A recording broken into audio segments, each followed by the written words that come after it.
La COVID-19 ha supuesto una enorme crisis mundial sanitaria y económica. Ha afectado la salud, la psicología y la economía de las personas y las familias. Ha impactado en la continuidad de las operaciones y la capacidad de gestión de las empresas y organizaciones. Afortunadamente, a hoy la pandemia se encuentra controlada, sin embargo, aún supone y existe un riesgo de brote o de contagio de la COVID-19. Por eso, en esta capacitación veremos las medidas para la vigilancia, prevención y control de la COVID-19 en el trabajo. La COVID-19 es una enfermedad causada por el coronavirus SARS-CoV-2 que se propaga y contagia mediante gotículas que una persona infectada emite al toser, hablar o estornudar. También se puede contagiar vía aérea por aerosoles de superficies que han estado en contacto con superficies infectadas. El diagnóstico de la COVID-19 se realiza mediante pruebas moleculares o antígenas. Una persona infectada por la COVID-19 puede presentar síntomas o ser asintomático. Por lo tanto, mientras no se tenga una prueba confirmatoria de diagnóstico de COVID-19, los casos serán manejados como sospechosos o probables. Veamos cuál es la diferencia entre los sospechosos y probables. Un caso sospechoso es aquella persona que presenta infección respiratoria aguda acompañada de tos y dolor de garganta, sumado de malestar general, fiebre, dolor de cabeza, congestión nasal, diarrea y dificultad para respirar. Cuando este último síntoma se presenta, es importante acudir a un centro médico cercano. Además, es una persona sospechosa aquella que recientemente ha perdido el gusto o el olfato por alguna causa distinta a un trauma o un accidente. Por otro lado, hablamos de un caso probable de aquel caso sospechoso que tiene antecedentes epidemiológicos de haber estado en contacto con un caso confirmado de COVID-19 en los últimos 14 días antes de presentar los síntomas. También es un caso probable aquel caso sospechoso que presenta imágenes de tórax con indicios de la COVID-19 mediante imágenes de radiografía de tórax, tomografía pulmonar, una ecografía pulmonar o una resonancia magnética. Con el objetivo de vigilar, prevenir y controlar la salud de los trabajadores con exposición a COVID-19 en el trabajo, el empleador debe contar con un plan. Este plan debe ser elaborado por el Servicio de Seguridad y Salud en el Trabajo, idealmente por el profesional de la salud. Recuerda que el Servicio de Seguridad y Salud puede ser propio o un servicio tercerizado. Además, este plan debe ser aprobado por el Supervisor de Seguridad y Salud en el Trabajo o el Comité de Seguridad y Salud en el Trabajo. Todos los niveles y funciones dentro de la organización participan de la implementación y cumplimiento de este plan. Sin embargo, la implementación es liderada por el profesional de la salud o el responsable del Servicio de Seguridad y Salud. Este plan debe ser elaborado conforme la Resolución Ministerial 022 del 2024 emitido por el Ministerio de Salud que aprueba las disposiciones para este plan. Veamos en detalle cada una de estas 7 disposiciones que debemos implementar. 1. Promoción de la vacunación. Debemos promover la vacunación contra la COVID-19 porque constituye un control efectivo contra la COVID-19 y permite flexibilizar las otras medidas. Por lo tanto, los invitamos a completar su esquema de vacunación y sus dosis de refuerzo asistiendo a su centro de vacunación más cercano. 2. Ventilación. Debemos garantizar la ventilación dentro de los espacios de trabajo, ya sea de forma natural abriendo puertas o ventanas o de forma artificial. Cuando tengamos una ventilación artificial, debemos garantizar que los flujos de salida de aire no sean dirigidos hacia personas. Facultativamente, por iniciativa del empleador, se pueden ejecutar mediciones de concentración de CO2 para evaluar los niveles de ventilación dentro de los espacios de trabajo.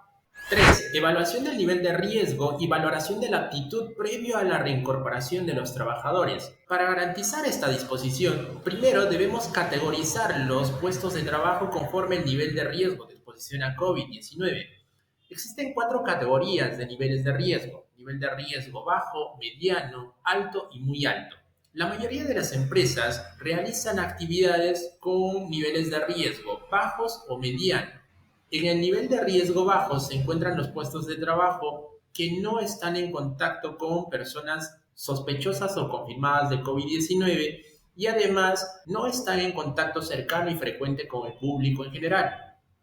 En el nivel de riesgo mediano se encuentran los puestos de trabajo que desarrollan actividades con atención y con contacto cercano y frecuente al público. En los niveles de riesgo alto y muy alto se encuentran los puestos de trabajo de actividades de atención a la salud, las morgues y las funerarias. En el riesgo alto se encuentran aquellos puestos de trabajo que tratan con personas sospechosas o confirmadas de COVID-19. Y en el nivel de riesgo muy alto se encuentran los puestos de trabajo que, además de estar en contacto y de tratar a personas sospechosas o confirmadas de COVID-19, realizan procedimientos que generan aerosoles o elaboran pruebas de laboratorio o de diagnóstico para la COVID-19. Luego de esta categorización de los puestos de trabajo que debe realizar el Servicio de Seguridad y Salud, debemos evaluar la aptitud de la reincorporación de los trabajadores considerando los síntomas que nos son reportados por los trabajadores, haciendo uso de una ficha de síntomas y considerando los factores de riesgo de la salud, tales como comorbilidades o estados de gestación de las trabajadoras. La información que nos reportan los trabajadores en estos formatos de síntomas deben ser manejados de forma confidencial.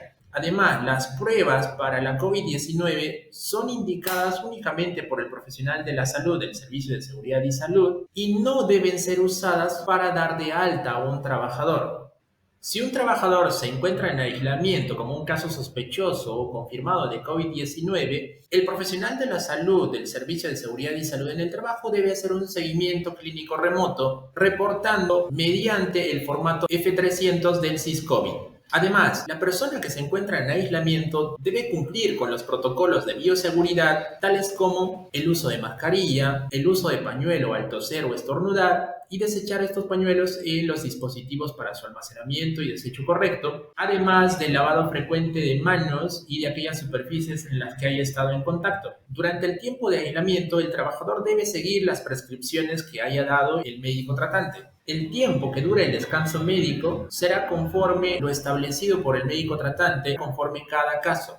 4. Lavado y desinfección de manos. Debemos promover el lavado frecuente de manos con agua y jabón y la desinfección de manos con alcohol al 70%.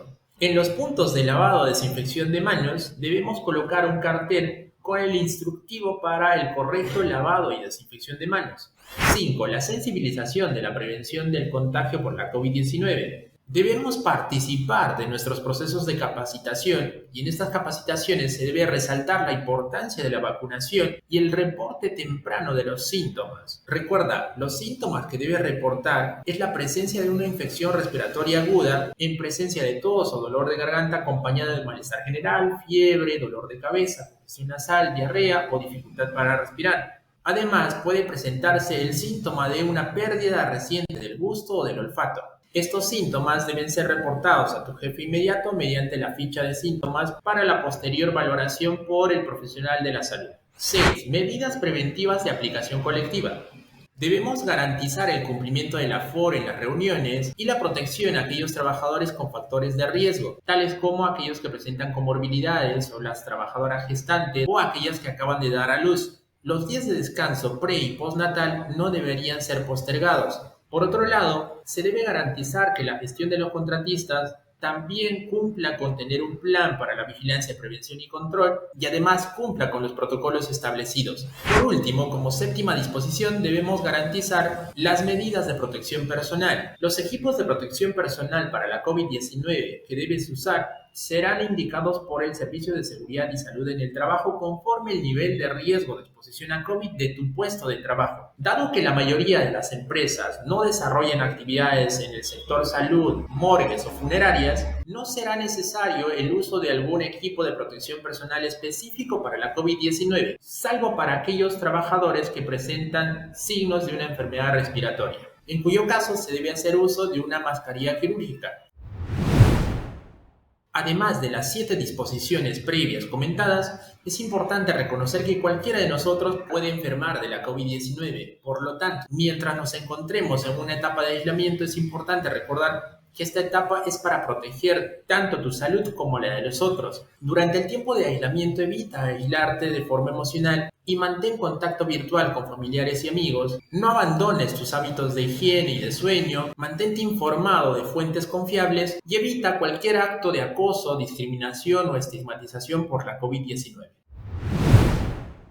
Recuerda que el cumplimiento de cada una de estas disposiciones, con la cooperación de todos, permitirá una adecuada vigilancia, prevención y control de la COVID-19 en nuestro trabajo. Hemos llegado al final de esta capacitación y quiero finalizar agradeciendo y felicitando tu compromiso y tu atención.